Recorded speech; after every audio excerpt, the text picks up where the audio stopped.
In the aftermath of Brexit, many in Scotland find themselves cast adrift from Europe. Should the people of Scotland remain in the United Kingdom and follow the Brexit brick road, or should there be a second referendum on Scotland's independence?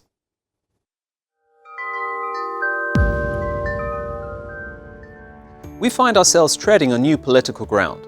Up until 1973, there had never been a referendum held in the United Kingdom. Parliamentary sovereignty was the accepted decision-making method for all matters. Yet since 1973, we've seen 3 nationwide referendums, 2 of which were on the UK's relationship with Europe, and on 8 issues concerning national matters within the United Kingdom. In 1975, almost 65% of the population turned out to vote in the first nationwide referendum on whether the UK should continue as a member of the EEC, or European Economic Community.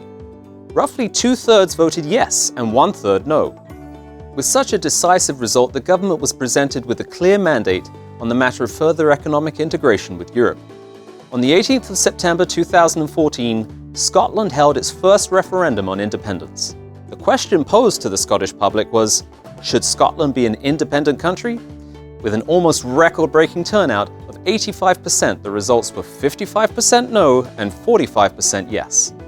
As dramatic close calls go, this referendum result was expected to be a white-knuckle ride.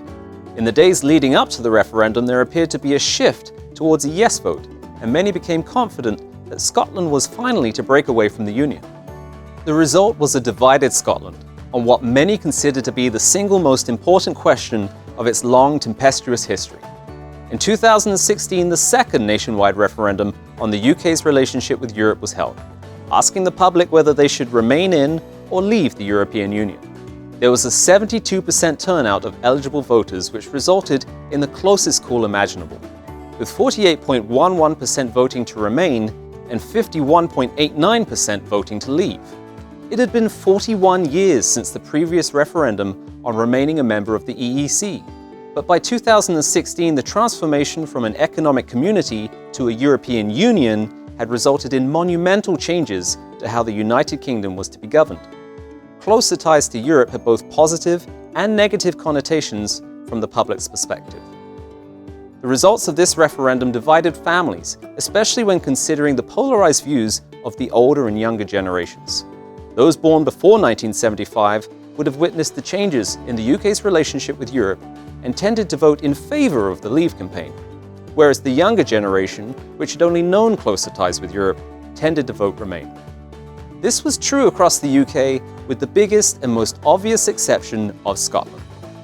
National divides could not have been drawn more decisively than the outcome of the 2016 referendum. Every council area of Scotland voted to remain, even in the Shetland and Orkney Isles, which had previously voted against EEC membership in 1975.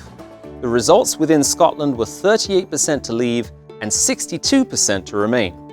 Scotland stands divided over the question of sovereignty, but for the most part is in collective agreement with its desire to remain within Europe. The inevitable follow-up question to all of this: should Scotland hold a second referendum on independence?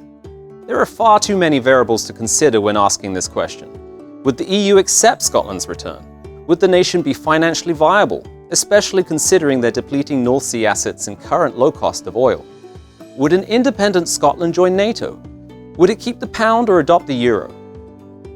In the current post-Brexit climate, it would seem that a second referendum on Scottish independence would be simply asking the nation to choose which cliff to dive from into political uncertainty. Since the 1st of May 1707, the United Kingdom of Great Britain has existed. The Union has been at the forefront of global trade, it has influenced global affairs, and had a greater impact on world affairs over the past 3 centuries, arguably more than any other nation, for better or for worse. What do you think Scotland should do now? Please comment below and let us know what you think is best for the nation. Tomorrow's World Viewpoint is not taking a side one way or the other on this issue, as we are not political and do not encourage participation in any direction. We are, however, hopeful that people will examine the background and implications of events, and where they can lead in the future. If you would like to learn more about the history of the Scottish people, please click the link below in the description box to read our article, Who Are the Scots? I'm Jonathan Riley for Tomorrow's World Viewpoint. Be sure to like, comment, and subscribe. To access articles, telecasts, and booklets from tomorrow's world, visit our website, twcanada.org. Before the arrival of the Angles and Saxons, the Celts occupied the British Isles. But where did the Celts come from?